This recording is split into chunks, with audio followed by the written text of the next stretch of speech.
श्री स्वामी समर्थ. पुन्हा एक आपण संक्रांती स्पेशल रेसिपी घेऊन आलेला आहोत, ती म्हणजे तिळगुळाची. आता हे जे तिळगुळ आहेत ते पाकातले आहेत, तरी सुद्धा अजिबाती लाडू आहे तो कडक झालेला नाहीये. मस्त असा हा लाडू आहे तो एकदम जिभेवर ठेवताच विरघळणारा खुसखुशीत लाडू तयार झालेले आहेत. आता हा जो पाक आहे तो कसा बनवायचा किंवा मग यासाठी किती प्रमाणामध्ये कोणतं साहित्य घ्यायचं, एकदम खुसखुशीत लाडू बनवण्यासाठी काय वापरायचं आणि ही कोणत्या टिप्स आहेत त्या मी तुम्हाला पुढे सांगणारच आहे. तर मग व्हिडिओ स्किप न करता पूर्णपणे बघा. चला आजच्या आपल्या रेसिपीला सुरुवात करूया. त्याआधी मी ऐश्वर्या फूड गॅलरी अँड ब्लॉगमध्ये तुम्हा सर्वांचं मनापासून स्वागत करते. अजूनपर्यंत आपल्या चॅनलला सबस्क्राईब नसेल केलं किंवा मग नवीन असाल चॅनलवरती तर पटकन सबस्क्राईब करा आणि बेल आयकॉन देखील प्रेस करा. तुम्ही बघितलेलंच असाल किती मस्त असे हे जिभेवर ठेवताच विरघळणारे खुसखुशीत पाकातले तिळगुळ तयार झालेले आहेत.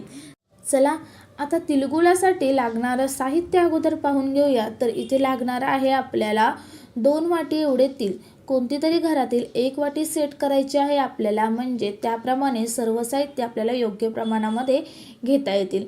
तर मग बघू शकता इथे मी जे तीळ घेतलेले आहे ते गावरान आहेत. जर तुम्ही गावरान तीळ घेतलेत तर व्यवस्थित अशी टेस्ट लागते आणि चविष्ट सुद्धा असतात. आणि त्या प्रमाणामध्ये जर तुम्ही पॉलिशवाले जे तीळ असतात ते घेतलं तर गावरान तिळापेक्षा त्याला एवढी काही चव नसते. आता ज्या वाटीने आपण तीळ घेतलेले आहेत त्याच वाटीने आपल्याला गूळ आहे तो सुद्धा 2 वाटी घ्यायचा आहे. म्हणजेच गूळ आणि जे तिळाचं प्रमाण आहे ते आपल्याला समप्रमाण ठेवायचं आहे. इथे मी शेंगदाणे आहे ते पाऊण वाटी घेतलेले आहेत. तर तुम्हाला पाहिजे असेल तर तुम्ही 1 वाटी घेतले शेंगदाणे तरी सुद्धा जमू शकतात. एवढा काही फरक पडत नाही शेंगदाणे जर कमी जास्त झाले तरी सुद्धा. आता जे शेंगदाणे आणि आपण जे तीळ घेतलेले आहेत ते आपल्याला खमंग असे मंद आचेवरती भाजून घ्यायचे आहेत. तर कढई गरम करत ठेवलेली त्यामध्ये शेंगदाणे टाकून मस्त खमंग तडतडेपर्यंत भाजून घेतलेल्या आहेत. भाजताना एक लक्षात ठेवायचं की आपली जी गॅसची फ्लेम आहे ती आपल्याला लो फ्लेम ठेवूनच हे सर्व साहित्य आहे ते भाजून घ्यायचं आहे. आता त्याचप्रमाणे आपण इथे तीळसुद्धा भाजून घेणार आहोत. तीळ भाजताना सुद्धा गॅसची फ्लेम आहे ती लो ठेवायची आहे आणि आपल्याला तीळसुद्धा चांगले तडतडेपर्यंत खमंग असे भाजून घ्यायचे आहेत. तर मग बघू शकता शेंगदाणे आणि तीळ आहे ते मस्त तडतडेपर्यंत मी खमंग भाजून घेतलेले आहेत. आता शेंगदाणे आहेत ते थंड करून घ्यायचे आहेत आणि त्यानंतर आपल्याला त्याची सालं काढून घ्यायची आहेत. आता शेंगदाणे भाजून झाले की त्याची टरफलं काढल्याच्या नंतर आपल्याला शेंगदाणे एका साईडला करावे लागतात. तर एक एक न करता व्हिडिओमध्ये दाखवल्याप्रमाणे अशा पद्धतीने जर तुम्ही एखादी जाळी किंवा मग जो तळणीचा धारा असतो तो घेतलात तर पटकन असे हे शेंगदाणे आहेत ते वेगळे करता येतात आणि वेळसुद्धा वाचला जातो. तर बघा इथे शेंगदाणे आहेत ती व्यवस्थितपणे मी टरफलं त्याचे काढून घेतलेले आहेत. आता ह्याला ना आपल्याला थोडंसं क्रश करायचं आहे, त्याचा तुकडा करायचा आहे.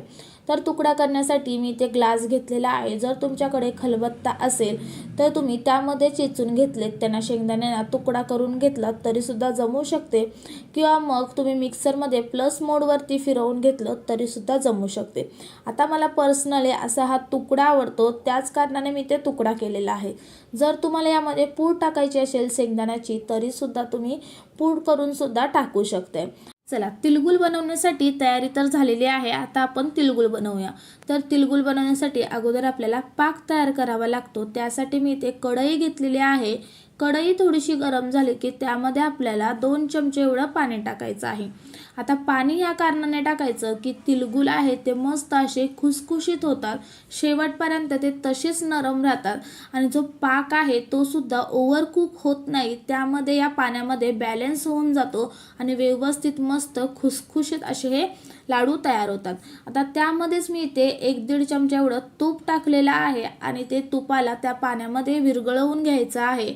आणि विरघळल्याच्या नंतर आपल्याला लगेच त्यामध्ये जो 2 वाटी गूळ घेतलेला आहे तो टाकायचा आहे. आता गूळ घेताना आपल्याला नेहमी खिसून किंवा मग चिरून गूळ घ्यायचा आहे, म्हणजे पटकन असा गूळ आहे तो वितळला जातो आणि पाक सुद्धा ओव्हरकुक होत नाही, व्यवस्थितपणे हा पाक तयार होतो. तर मग बघू शकता इथे गूळ आहे तो वितळलेला आहे, पण आपल्याला याचा पाक तयार करायचा आहे. तर पाक तयार करण्यासाठी आपल्याला लो फ्लेमवरतीच याला कंटिन्यू परतत राहायचं आहे. आणि तुम्ही बघू शकता हे जो पाक आहे त्याला मस्त अशी उकळ आलेली आहे, बबल्स आलेले आहेत. असंच आपल्याला ह्याला कंटिन्यू ढवळत राहून आपल्याला हा पाक आहे तो शिजवून घ्यायचा आहे. आता इथे साधारण मला 4-5 मिनटं झालेली आहेत. लो फ्लेमवरतीच मी याला कंटिन्यू परतत होते. आता हा जो पाक आहे तो तयार झालेला आहे की नाही हे आपण चेक करूया. त्यासाठी मी इथे पाणी घेतलेलं आहे एका वाटीमध्ये आणि त्यामध्ये हा जो पाक आहे आपण बनवलेला तो टाकायचा आहे. आणि तुम्ही बघू शकताय ह्या पाकाची गोळी तयार होत नाहीये, चिकट झालेला आहे पाक, गोळा तयार होत नाहीये त्या पाकाचा आणि थोडासा रबर सारखा झालेला आहे, म्हणजे अजून हा पाक आहे तो तयार झालेला नाहीये.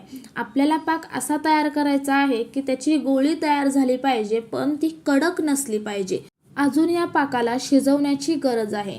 पण हे जे मी तुम्हाला अगोदर पाक बनवून दाखवलेला आहे त्याचा रबर सारखा झालेला आहे, तसा पाक झाल्याच्या नंतर आपल्याला जास्त कुक करायचा नाहीये. फक्त 2 मिनिटांमध्येच हा पाक आहे तो तयार होत आहे. आणि तुम्ही बघू शकता 2-2.5 मिनिटानंतर आपण पुन्हा एकदा चेक करूया. आणि असंच मी लो फ्लेमवरती कंटिन्यू परतत होते आणि तुम्ही बघू शकता त्याच पाण्यामध्ये हा जो पाक होता तो मी टाकलेला आहे आणि याची गोळी तयार होत आहे.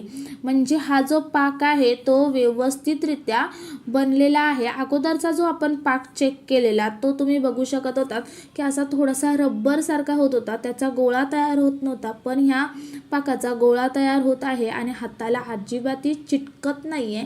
पण ही जी गोळी आहे ती कडक नाहीये, दाबली की व्यवस्थित ती दाबली जाते पण त्याचा गोळा तयार होते. आता अशा स्टेजला आपल्याला गॅसची फ्लेम आहे ती बंद करायची आहे पूर्णपणे. आणि त्यामध्ये आपल्याला झटपट आता इथे तीळ आणि जे शेंगदाणे घेतलेले आहेत आपण भाजून ते टाकायचे आहेत. त्याचबरोबर आपल्याला इथे 1 चमचा एवढी वेलची पूड टाकायची आहे. आपण इथे गुळाचा पदार्थ करतोय तर मग थोडंसं त्यामध्ये जायफळ टाकायचं आहे. जायफळ टाकल्याने पदार्थ आहे तो एकदम मस्त टेस्टी सुद्धा लागतो, सुगंध देखील येतो आणि पचायला देखील हलका जातो. आता त्याचबरोबर हे जे साहित्य टाकलेलं आहे ते आपल्याला झटपट असं मिक्स करायचं आहे, अजिबात ही वेळ वाया न घालवता. ही जी प्रोसेस आहे ती आपल्याला झटपटच करायची आहे. त्याच कारणाने आपल्याला अगोदर सर्व तयारी आहे म्हणजे वेलची पूड वगैरे सर्व साईडलाच घेऊन ठेवायचं आहे. झटपट ही प्रोसेस करून आपल्याला लाडू वळायला सुरुवात करायची आहे. लाडू वळताना हाताला थोडंसं पाणी लावून घ्यायचं आणि त्यातील थोडंसं मिश्रण घेऊन लाडवांचं आपल्याला झटपट हे लाडू वळून घ्यायचं आहे. तर मग तुम्ही बघू शकता की ती मस्त असा हा झटपट लाडू वळला जातोय. आता हाताला जास्त चटके न बसण्यासाठी एका हाताने लाडू न वळता दोन्ही हाताने लाडू वळायचे, म्हणजे एका हाताला गरम लागत नाही. दोन्ही हाताने जर तुम्ही झटपट असा व्हिडिओमध्ये दाखवल्याप्रमाणे जर लाडू वळले तर अजिबात दोन्ही सुद्धा हातांना चटके लागत नाही, पटकन असे हे लाडू सुद्धा वळले जातात. चला याच प्रकारे आपण बाकीचे जे लाडू आहेत ते सुद्धा वळून घेतलेले आहेत. आणि तुम्ही बघू शकता की ती भारी अशी इथे हे तिळगुळ तयार झालेले आहेत. आणि यामध्ये आपल्याला हाताला चटके न लागता किंवा मग झटपट असे लाडू कसे वळायचे ते सुद्धा सांगितलेले आहेत. आणि जो आम्ही हातामध्ये जो लाडू घेतलेला आहे त्याच आकारामध्ये इथे आपले 22 लाडू तयार झालेले आहेत. जवळपास हे अर्धा किलोच्या वरती लाडू तयार झालेले आहेत. आणि तुम्ही बघू शकता की ते मस्त असा जिभेवर ठेवताच विरघळणारा खुसखुशीत लाडू तयार झालेला आहे. आता हा जो लाडू मी फोडून दाखवलेला आहे तो तुम्ही पुन्हा वळला तरी सुद्धा तो तसाच वळला जाईल. जसा गोल गरगरीत लाडू होता तसाच तो वळला सुद्धा जातोय. अंदाज लावू शकते की हे मिश्रण आहे ते मऊसूत झालेलं आहे आणि एकदम व्यवस्थितरित्या हा पाक आहे तो तयार झालेला आहे. अजिबात सैल किंवा मग हा जो पाक आहे तो कडक झालेला नाही, एकदम परफेक्ट प्रमाणामध्ये हे जे लाडू आहेत ते तयार झालेले आहेत. तुम्हाला ही रेसिपी कशी वाटली हे मला कमेंट्स करून नक्की कळवा. आणि ह्या संक्रांतीला अशा पद्धतीने लाडू नक्की बनवून बघा. हाताला चटके न लागता झटपट असे हे लाडू वळून तयार होतात आणि एकदम शेवटपर्यंत मस्त खुसखुशीत जिभेवर ठेवताच विरघळणारे लाडू तसेच्या तसे राहतात. तुम्हाला जर ही व्हिडिओ आवडली असेल तर एक लाईक नक्की करा आणि अजूनपर्यंत आपल्या चॅनलला सबस्क्राईब नसेल केलं किंवा मग नवीन असाल चॅनलवरती तर पटकन सबस्क्राईब करा. त्याचबरोबर आपल्या चॅनलवरती अशाच नवनवीन व्हिडिओ अपलोड केलेले आहेत, तर चॅनलला एकदा नक्की भेट द्या. जर तुम्हाला व्हिडिओ आवडला तर तुमच्या घरातील सदस्य, मैत्रिणी आणि जास्तीत जास्त नातेवाईकांसोबत शेअर करा. चला आणखी एक अशाच नवीन व्हिडिओसोबत भेटूया. तोपर्यंत बाय बाय.